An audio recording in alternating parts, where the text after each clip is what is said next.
Okay, welcome to another video for A-level math students. Today's idea is to do a couple of challenge questions for S2 students who are going to give their exam on Friday. So let's start off with, this is February, March 23, that's the latest exam that you have. I'm just picking out some random questions. If you have more questions, you can certainly ask them in the comments or on my Instagram. The diagram shows the graph of the probability density function f of a random variable x that takes values between 0 and 3 only. The graph is symmetrical about the line x equals to 1.5. I will just need a bit to sort of open up my marking schemes. Yes, okay. So the graph is symmetrical about the line x equals to 1.5. That is what I can see. It looks like a normal distribution graph, although it's not exactly a normal distribution unless the question says so. It says probability of x less than 0.6 is a, and between 0.6 and 1.2 it's b. Sorry, a, and that's b. Okay, find the probability of x between 0.6 and 1.8. Now if you notice, 1.8 is the same distance from 1.5 as is 1.2, so I can say that there's going to be another line here which will signal 1.8. So then can I calculate the probabilities? I know that the probability up till 1.5 would be 0.5 for the entire thing. Then can I find out this area? This area is relatively simple. Can I simply say that this is 0.5 minus a minus b? So the probability between 0.6 and 1.8 would be the area b plus 0.5 minus a minus b multiplied by 2 basically. So another times 0.5 minus a minus b. Why? Because this area is also 0.5 minus a minus b. The idea of symmetry is there. So I can then add them up and I can say that this is 1 minus 2a minus b. Let's see if that's the correct answer. This is question number 3.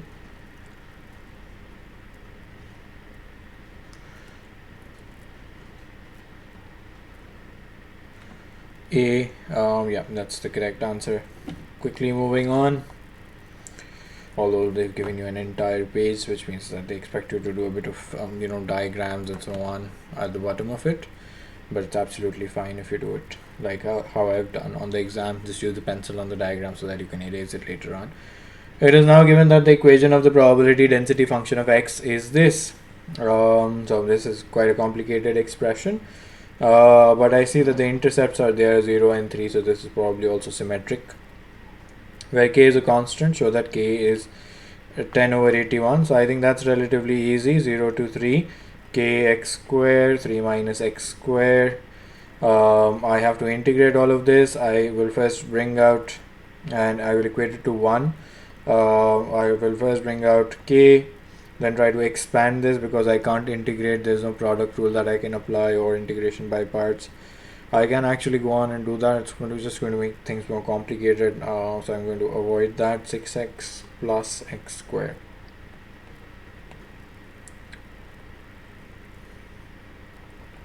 plus x squared equals to 1. So I get 9x squared minus 6x cubed plus x power 4. Now I have to integrate this, so I get 9x cubed over 3, 6x power 4 over 4, and x power 5 over 5. The limits are 0 to 3, k outside, so I get k times 3 cubed minus, that's 3 over 2, 3 times 3 power 4 over 2 plus 3 power 5 over 5. The 0 will get all the terms as 0, so I can sort of skip that. Let's see if I get my correct answer from here. That's 27 minus 81 over 2 plus 80. No, that's not 81. 3 power 4 is 81. 3 power 5 is 243.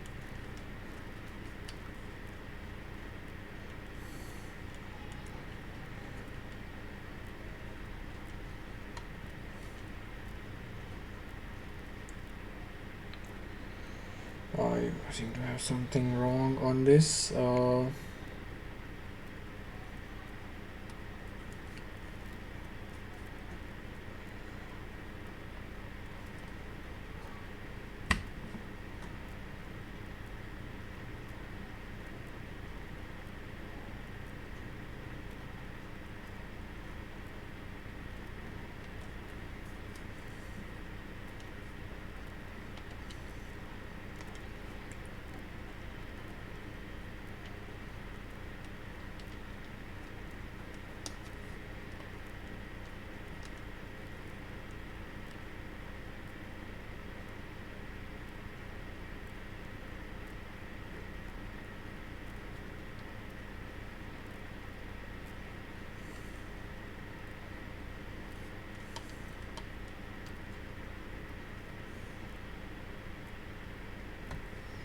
I don't seem to be getting the right answer. Let me just check if I have integrated properly. I have integrated properly, then why is this not giving me the correct answer? Let me check the numbers that I have.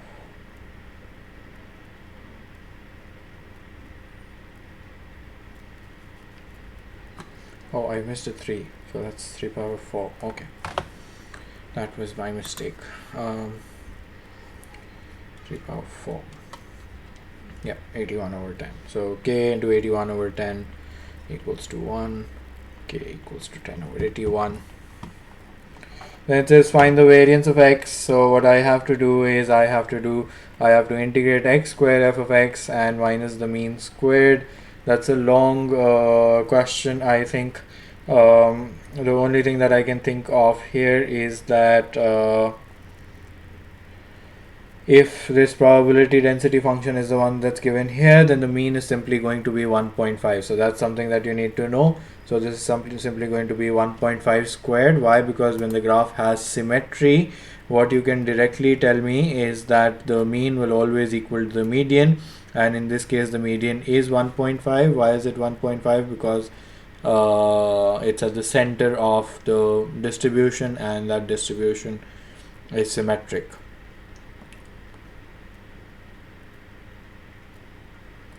Okay, so x squared f of x dx on the entire thing. I have x squared. What's my f of x? It's 9x squared minus 6x cubed plus x power 4. I still have to multiply it and then integrate it. So 9x power 4, and there's still an integration sign, 6x power 5 plus x power 6 dx. Minus 1.5 squared, so 9x power 5 over 5 minus 6x power 6 over 6 plus x power 7 over 7 with the limits 0 to 3 minus 1.5 squared. So applying the limits gives me some number. I can again ignore the 0, minus 1.5 squared. So that number is basically I think 18 over 7 if I am correct. I missed out the k basically, so the k is outside, which is 10 over 81. I should have put it out here. I should have said this is 10 over 81 so that I don't get this wrong. So 10 over 81. So let me just calculate what's inside the bracket. It's 9 into 3 power 5 over 5 minus 3 power 6 plus 3 power 7 over 7 into 10 divided by 81. So that's 18 over 7 minus 1.5 squared. It gives me 9 over 28, and that's the variance of x. Okay, then I have this question. It says the number of accidents per 3-month period on a certain road has a distribution with Poisson lambda. In the past, the value of lambda has been 5.7. Following some changes to the road, the council carries out a hypothesis test to determine whether the value of lambda has decreased. So that's my null and alternate hypothesis. I'm just going to write that down even if the question doesn't require me to do so. If there are fewer than 3 accidents, so fewer than 3 accidents in a randomly chosen 3-month period, the council will conclude that the value of lambda has decreased. So what they're going to do is, when it's less than 3, they are going to reject h naught. That means that less than 3 is my rejection region. Rejection region. What am I asking you then? Find the probability of a type 1 error. So that's simple then. A type 1 error is simply the probability of the rejection region or the critical region, whatever you want to call it, and if the rejection region is less than 3, then that simply means probability of 0, 1 and 2 in the Poisson distribution. And I am still talking about a 3-month period, so that hasn't changed. I don't need to change the lambda. So e power minus lambda plus lambda e power minus lambda plus e power minus lambda into lambda power 2 over 2 factorial. So that was a simple calculation. Since most of the things were given to you, I am just going to quickly put this on my calculator and get a final answer. I'm going to say that 5.7. I'm getting 0.076706768. So that's the probability of a type 1 error. Let me quickly just verify my calculations. Yeah, that's correct. Then it says find the probability of a type 2 error if the mean number of accidents is actually 0.9. So the probability of a type 2 error is probability of the acceptance region. So probability of acceptance region, the acceptance region is basically x is greater than or equals to 3 in this case. Why greater than or equals to 3? Because the rejection region was less than 3. Okay, so greater than or equals to 3 using the new lambda now. New lambda, that's something that you have to remember. 0.9. That's very low compared to what it was before. So that you might see a very different probability. So in a Poisson distribution, you can't calculate probabilities greater than. So again, you'll have to do this 0, 1, and 2. So what I'm going to do is I'm going to again write e power minus 0.9 minus 0.9 e power minus 0.9 into e power minus 0.9 into 0.9 square over 2 factorial. Quickly calculating all of that on a calculator.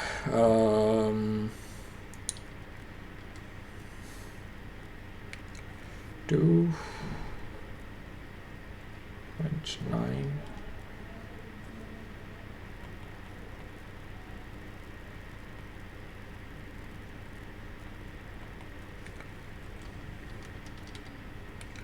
0.0629 6.29%. Yep, that's the correct answer again. Moving on, you have question number 5. These are all from February, March 2023, just by the way. The masses in grams of large and small packets of max wheat cereal have the independent distributions this and that. Find the probability that the randomly chosen large packet has a mass that is more than double the mass of a randomly chosen small packet. So L is greater than 2 times S, more than double the mass of a randomly chosen. So this is a question on multiples. So that's the idea that I'm going to use. I'm going to first create a difference variable and say that it's greater than 0. The difference is L minus 2S. So the difference has a normal distribution with 410 minus 2 times 206, comma 3.6 squared plus 2 squared times 3.7 squared. Those are the numbers that I have. I will quickly have to compute those numbers. That gives me minus 2, comma 3.6 squared plus 4 times 3.7 squared. That gives me 67.72. So I'm asking you for the difference greater than 0. So z is greater than 0, 0 minus minus 2 over root of 67.72. So that gives me 2 divided by root of 67.72.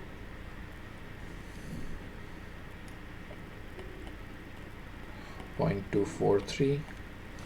I am using my calculator now. I might get a small rounding off error from here, but that is some right now I don't have access to a table, otherwise you should read the table. 5960 basically.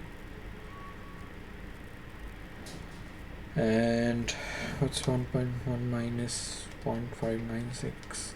That gives me 0.404. Let's verify if that's the correct answer. This is question number 5, part A. Yes, that is indeed the correct answer. Moving on. It says the packets are placed in boxes. The boxes are identical in appearance. 60% of the boxes contain exactly 10 randomly chosen large packets. Okay, the packets are placed in boxes. The boxes are identical in appearance. 60% of the boxes contain exactly 10 randomly chosen large packets. 40% of the boxes contain 20 randomly chosen small packets. Find the probability that a chosen box contains packets with a total mass of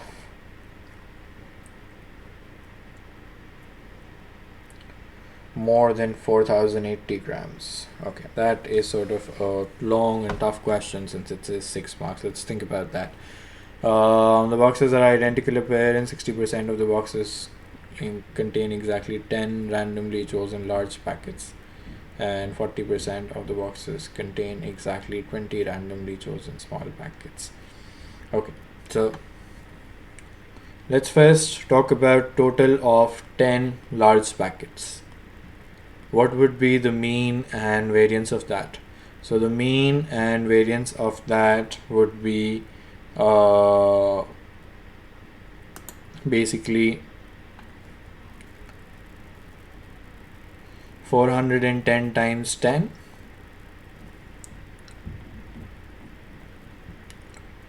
and the variance would be 10 times 3.6 squared. So let's just calculate those totals first before I go on. 410 multiplied by 10 is simply 4100, and 3.6 squared multiplied by 10 would be 129.6. Then total of 20 small would give me the mean as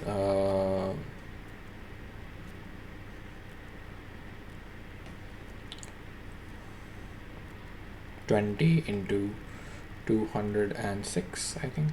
Yeah, it's 4120, and the variance as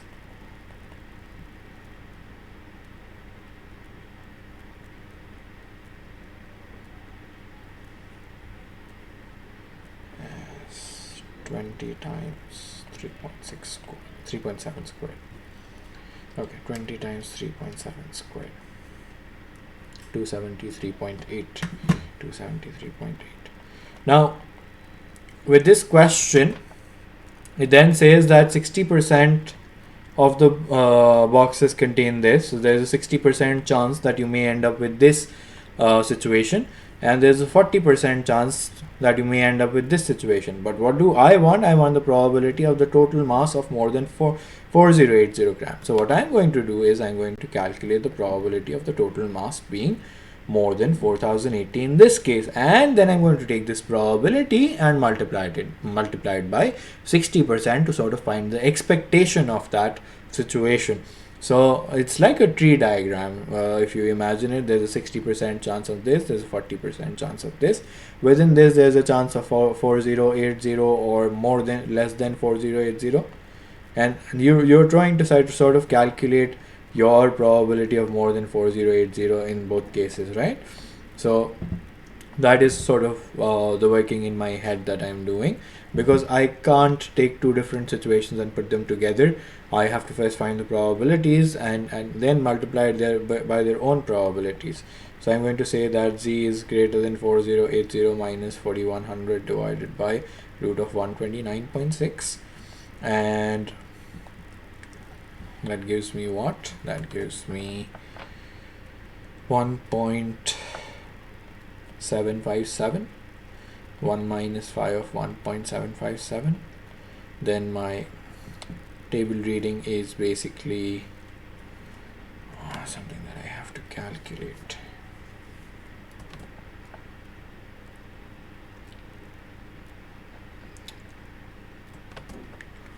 Just have to check if this 7.157 is correct. 4080 minus 4100. No, I think I have messed up a calculation here.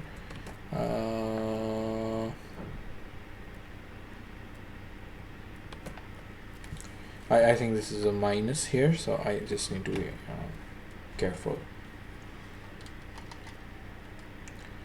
Yep, it's minus 1.757, so that's phi minus, and then there's another 1 minus phi 1.757, and that reads out to be 1 minus 0.9605. So that gives me 0.9605. So there's a probability of 0.9605 that if this box was chosen, it would be more than 4080. I would have the same calculations here, just with different numbers, and I'm going to say that in this case, if this turned up, what would I have? I would have 4120 divided by 273.8. The variance is significantly larger. That is what I need to be aware of. So this gives me z is greater than minus 2.417, and this gives me 1 minus phi of 2.417, 1 minus, I have a specific way of doing the normal distribution. That's how I teach. If you are doing it in a different way, you draw your diagrams and so on, that's absolutely fine too. I'm going to put this on my calculator, see if I get the probability right. 2.417 and get 0.9922. Is that the correct 0.9922? Okay, 0.9922. That's 1 minus 0.9922. So that's 0.9922. Now there is a 60% chance of this, and there's a 40% chance of this. So I'm going to say that 0.6 into 0.9605 plus 9605 plus 0.4 into 0.9922. That is what this question was telling you. So make sure that you understand this idea. And what do I get? 0.6 into 0.9605 plus 0.4 into 9922. Yeah, 0.973 is my final answer. Is that the correct answer? Yes, that seems like the correct answer. Okay, then moving on, I have question number 6. It says last year the mean time taken by students at a school to complete a certain test was 25 minutes. So mu is equals to 25.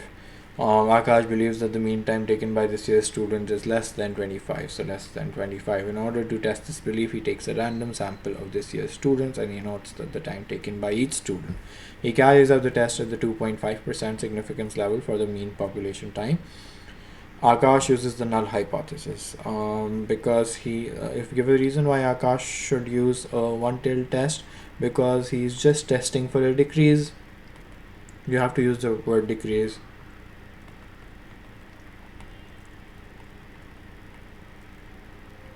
Akash finds that the value of the test statistic is minus 2.02. Explain what conclusion he could draw. So again, I would have to draw my critical region. My critical region is the 2.5%. That's what I'm going to go on and read from my calculator. Let's see what that turns out. I am going to read that from my calculator. 0.025. I get 1 minus 1.96. So is this minus 2.02 in my rejection region? Yes, it is in my rejection region. So I'm going to reject H naught and conclude that the mean time has decreased.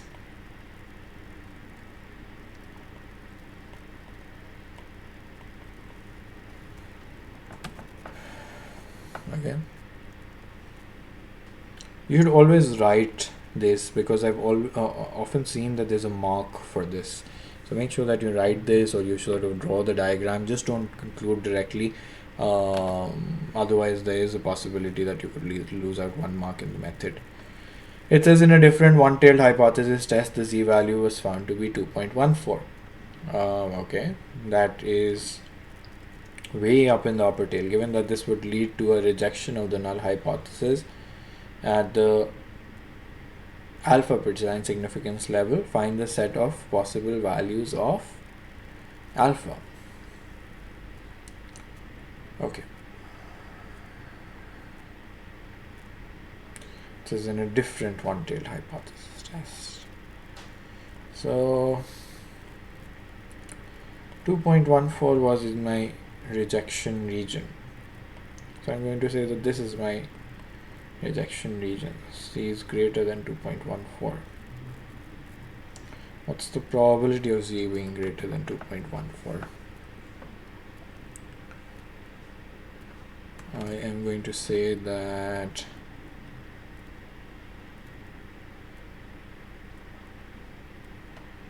(1 minus 5 of 2.14),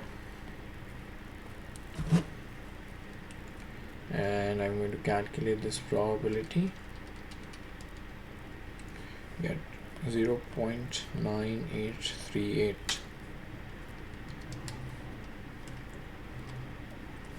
That's 0.0162. So 1.62% is right now. If this was falling in the rejection region, that would be the boundary. So the rejection region could have started here or here, as long as this was falling in the rejection region. So I can then safely say that alpha could be anything greater than 1.62%, and that would make that fall into the rejection region. 2.14 fall into the rejection region. That's what the question is asking you. That's why it says sort of range of set of possible values of alpha. So if alpha was 2%, for example, it would still fall in the rejection region. If alpha was 5%, it would still fall in the rejection region, and so on. But it has to be a minimum of 1.62% for this to be on the boundary of the rejection region. Then it says the population mean time by students at another school to complete a test last year was m minutes. Some Soren carries out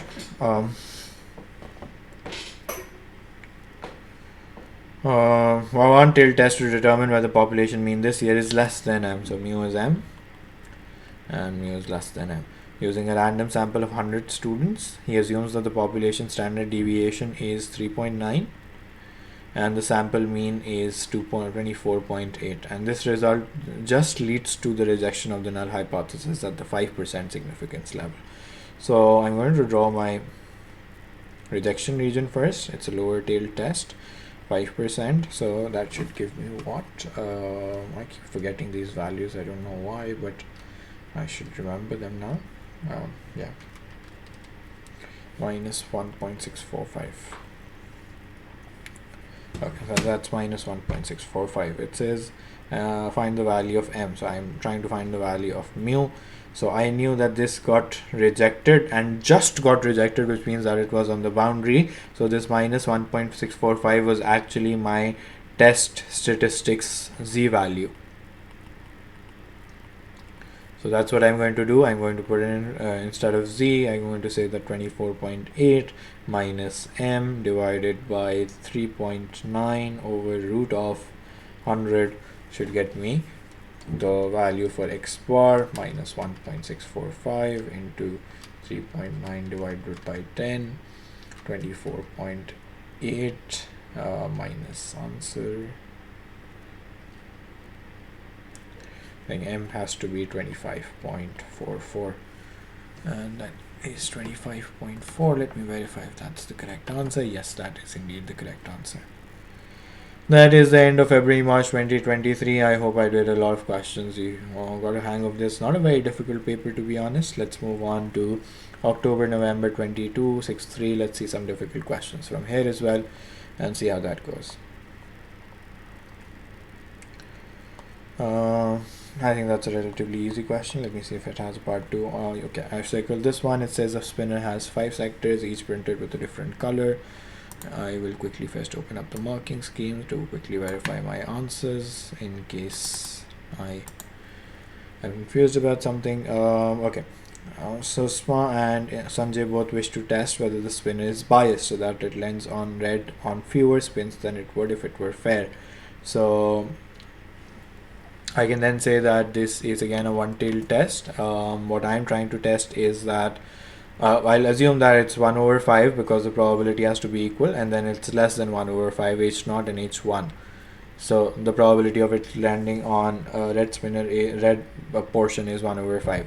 Then they spin the spinner 40 times, you find that it lands on red exactly 4 times. So that's my test statistic. So I can then use a binomial to carry out the test. So I'm going to calculate the probability of x less than or equals to 4. So I'm going to calculate 0, 1, 2, 3 and 4 itself. That's a long calculation, which is why my ClassWiz calculator helps me. If you don't have it, please borrow it for the exam from someone. It should make your life easier.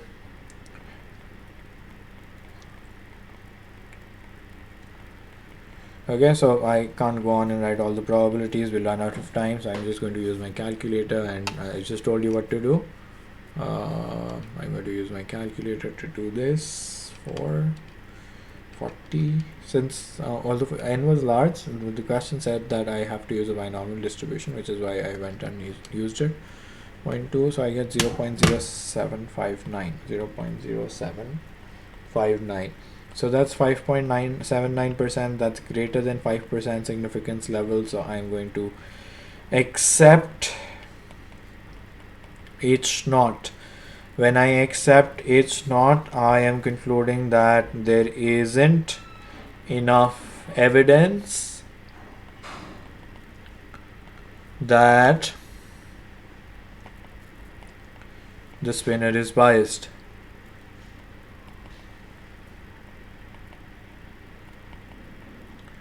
Okay, let's quickly check if that's the correct answer. Question number 2.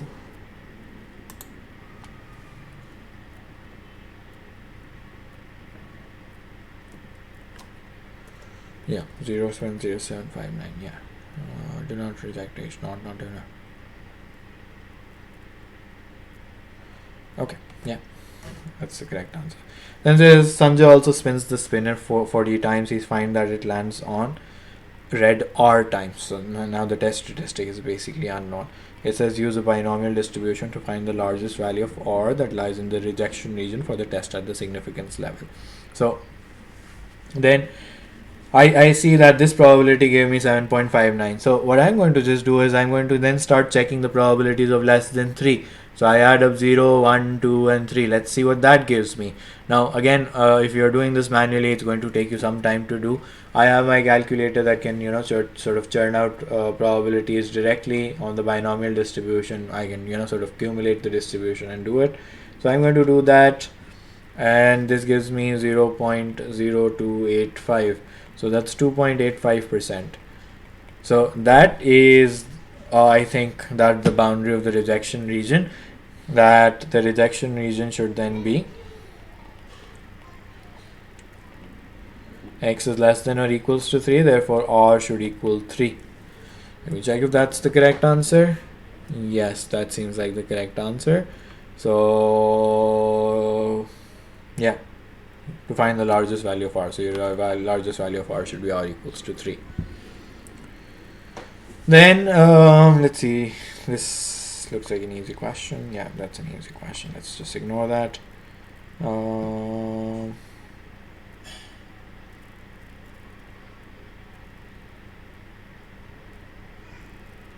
I think that's easy too. You just have to construct an expression for profit and overall profit, and then sort of use multiples to find mean and variance. Let's look at this question. It says a builder's merchant sells stones of different sizes. The masses of size A stones have standard deviation 6. The mean mass of a random sample of 200 size stones is 45 grams. Okay, that's the standard deviation.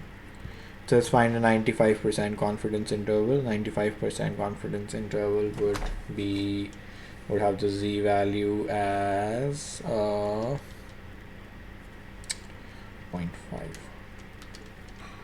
Yeah, it's going to be a minus 1.96 basically. So when I'm constructing the confidence interval, I'm going to say that x bar minus z value into sigma divided by root of 200 for the population mean. 45 plus 1.96 into 6 divided by root 200. Let's see if I get the correct answers.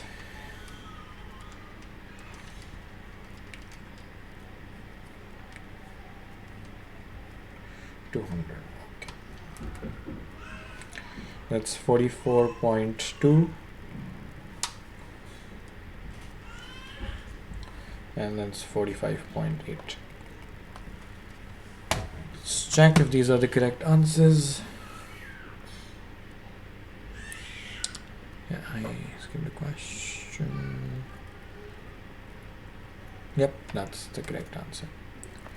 Okay, then it says the masses of size B stones have standard deviation 11 grams. Using a random sample of size 200 and alpha percent confidence interval for the population mean is found to have width 4 grams. So whenever you have a question on width has the formula 2 times z value into sigma divided by root n. So 2 into z. So I don't know the z. I know the alpha 200 should equal 4. So z into 11 over root 200 equals to 4. So 4 into root 200 divided by 11. So z comes out to be oh sorry, that's a 2. I missed the 2. 4 divided by 2. Okay, so divided by 2. Yeah, that gives me 2.571. So I know that my confidence interval is in this confidence interval is starting from the z value here, but it should be symmetric. So I'm going to find the probability of this and then double it to find the both this edges, and then subtract it from 100% to get my confidence interval. So finding out 2.571. What do I get for phi of 2.571? I'm doing with my calculator. Maybe your normal distribution table will give me a bit of a rounding of error. I am getting 0.9949. So I know that this small area should be 1 minus 0.9949. That's 1 minus 0.9949 minus 0.9949. That gives me a very small number actually, 0.0051. So what I'm going to say is that the confidence interval is basically 1 minus 2 times 0.0051. So that's 0.9898. So that's 0. If I round that off, it gives me 0.99%.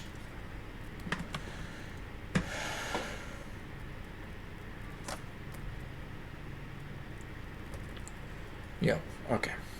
Those are the correct answers. Now, this question was sort of tough for a lot of people, so let's try to quickly do this. And that's where we'll call this session over. I will do this next question in the next set of challenge questions. Let's do this as the last question. The diagram shows the graph of the probability density function that takes values between -1 and 3.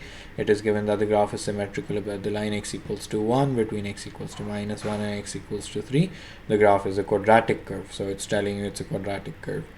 The random variable x is such that e power s is 2 times e power x. So I know that whenever you have a symmetric, the symmetry is also your basic mean. It's also the median, it's also the mean. So the expectation of x is 1, therefore the expectation of s should be 2. And variance is equal, which means it needs to have the same spread. So what I'm just going to say is, I'm going to say that the mean has changed, the spread has remained the same. So I'm going to go 2 to the right and 2 to the left, and I'm going to draw a curve like that. Okay.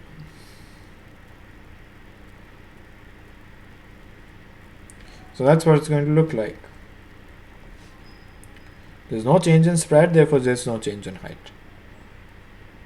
Then it is the random variable t. It has the same expected value, so it has the expected value 1 as well, but the variance of t is now 1/4 the variance of x. Now on the horizontal axis, even if you remember the normal distribution, you don't think about the variance, you think about the standard deviation. So if I were to take both root, so it would tell me that there's half of the standard deviation, which means that the spread would actually narrow. So if it was spread out on 2 units, it's now going to be spread out on 1 unit, so the intercepts would be at 1 and 3. Now because the area below the curve has to be 1, so what is going to happen is that the curve is going to increase the height. So what I can simply say that the height would sort of double. It's not exactly precise, but nearly double. I would go like that and like that. Okay, my curve gets shrunk, so I would do that. Oops, it again did the same thing. Yeah, that's fine. Okay, so I would say that the height has nearly doubled. Why? Because the base has shrunk, and I need to keep the area as 1, because that's how probability density functions are designed, and therefore it's 1. Then it is now given that this and there's a part D as well, hence verify that A is between 0.69 and 0.70.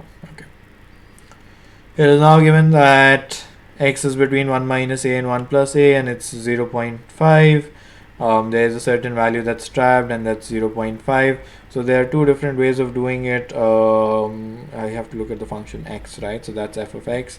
So there is some value which traps out, sort of half of the area. I don't know what value that is, but I can say that if the value trapped between these two numbers is 0.5, let's just simply integrate 1 minus a, 1 plus a, 3 over 32, 3 plus 2x minus x squared, 3 over 32 outside. I'm just going to integrate this, 3x plus 2x squared over 2 minus x cubed over 3, and that's 1 minus a and 1 plus a.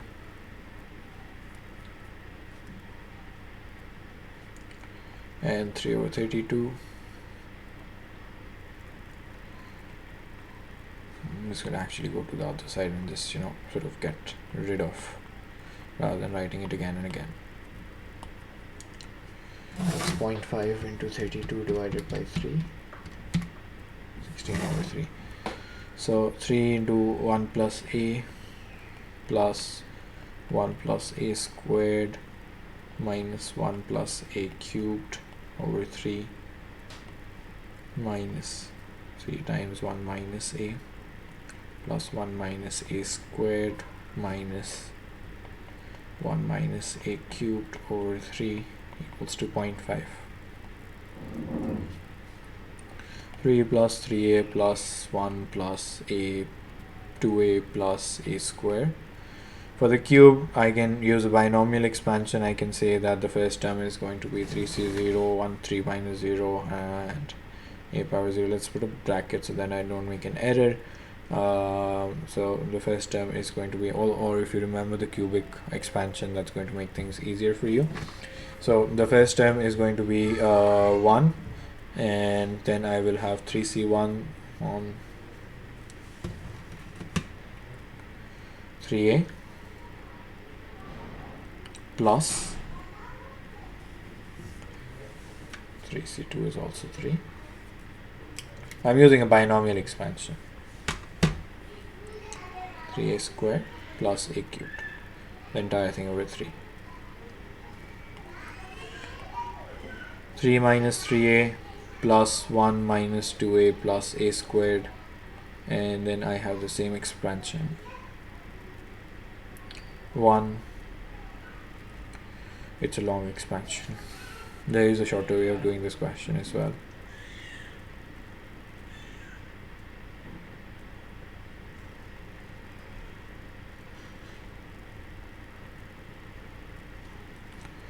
Okay, so I get 4 plus 5a plus a squared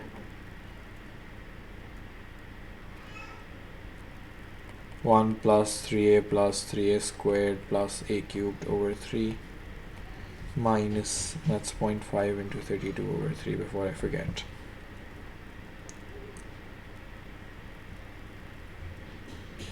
Uh, 4 minus 5a plus a squared and minus this entire thing.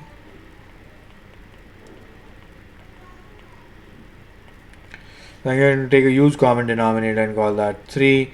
So that becomes 12 plus 5, 15a plus 3a squared minus 1 minus 3a minus 3a squared minus a cubed minus 12 plus 15a minus 3a squared minus, there are two negatives, so plus 1 minus 3a plus 3a squared minus a cubed, and that should all equal to 16 over 3. Okay, my bad.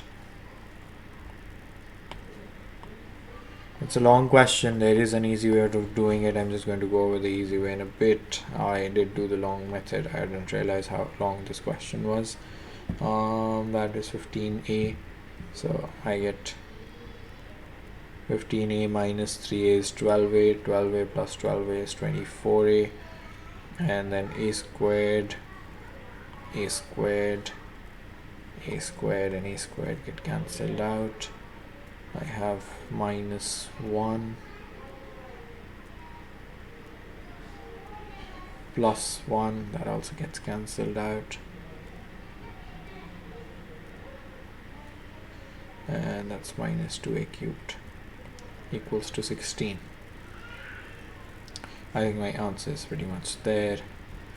So 0 equals to 2a cubed minus 24a plus 16. You take a 2 common and you get a cubed minus 12a plus 8. Then hence verify that a is between 0.69 and 0.70.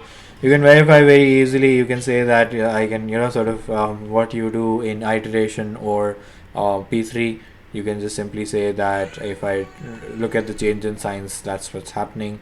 So I can say this, f of 0.7 and f of 0.69. I will see a change of signs, so that is going to be my answer then.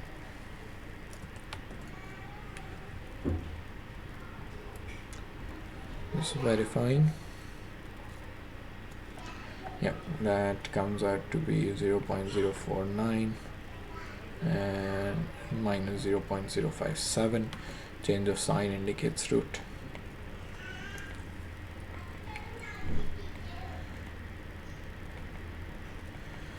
So that's it for the first set of challenge questions.